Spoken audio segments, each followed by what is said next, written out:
chords do is essentially it takes our ears on a journey with every song that we play.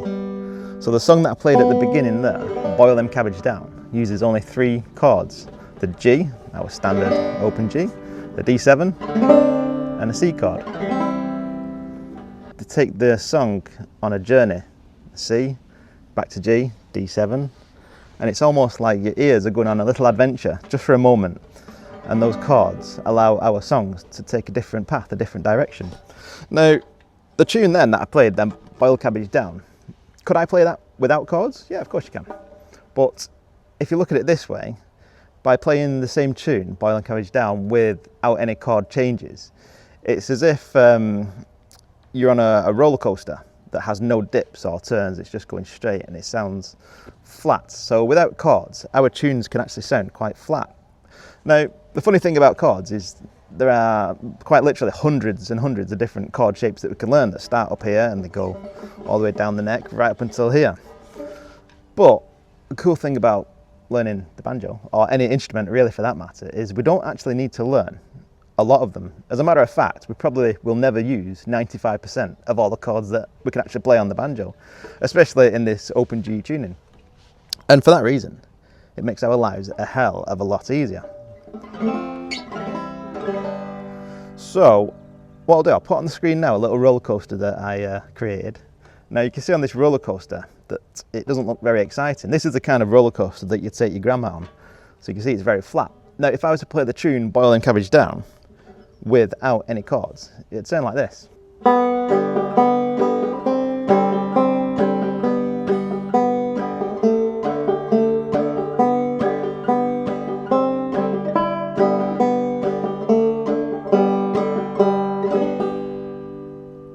Nothing wrong with that at all. In fact, some of the earlier banjos, some of the very first banjos that were created, didn't have frets. See these little wires? These frets? Some of the earlier banjos didn't actually have any frets, they were just fretless. And you can still buy them to this day, they're just called fretless banjos if you wanted to have a go with one of them.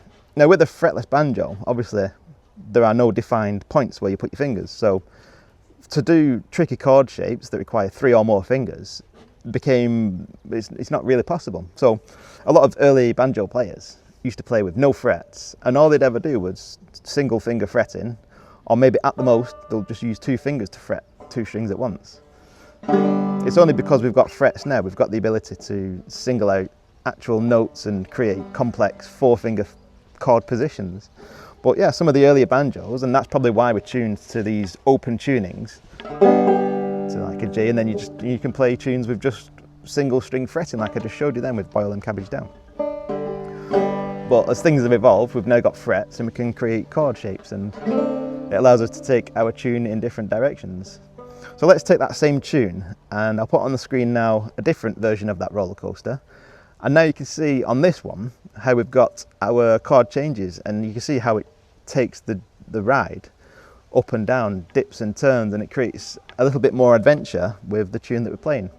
So I'll play Boil Them Cabbage Down again, this time with the chord changes, and just watch how the ride takes its dips and its climbs, and how it really takes our ears on a little adventure.